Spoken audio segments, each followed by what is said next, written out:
ମାନେ ପ୍ରତ୍ୟେକ ଡ୍ରାଇଭର ମୁଁ ଆଜି ଏଇଟା କହିଦେବାକୁ ଚାହୁଁଛି ସଚେତନ ହେଇଯାଅ ଆଗାମୀ ଦିନରେ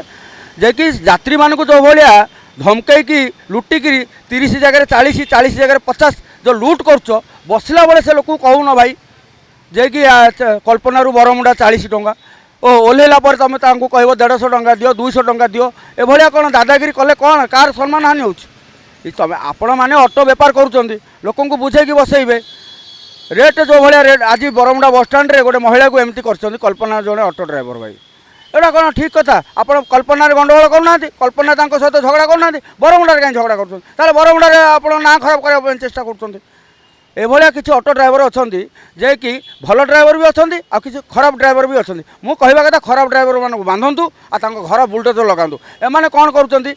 ଭୁବନେଶ୍ୱର ପଳେଇ ଆସୁଛନ୍ତି ବେପାର ବ୍ୟବସାୟ କରିବା ପାଇଁ ଯେ କି ଆ ଭିତରେ ବହୁତ କିଛି ଅନୈତିକ କାର୍ଯ୍ୟକଳାପ ତିଆରି କରୁଛନ୍ତି ଏମାନେ ଦେଖନ୍ତୁ ମହିଳାଙ୍କୁ ଏକୁଟିଆ ଦେଖିଲେ ରେପ୍ କରିବାକୁ ଚେଷ୍ଟା କରୁଛନ୍ତି ଦୁଷ୍କର୍ମ କରିବାକୁ ଚେଷ୍ଟା କରୁଛନ୍ତି ଯେମିତି ନନ୍ଦନକାନନରେ ଗୋଟେ ହେଇଥିଲା ତାପରେ ଏବେ ଦେଖନ୍ତୁ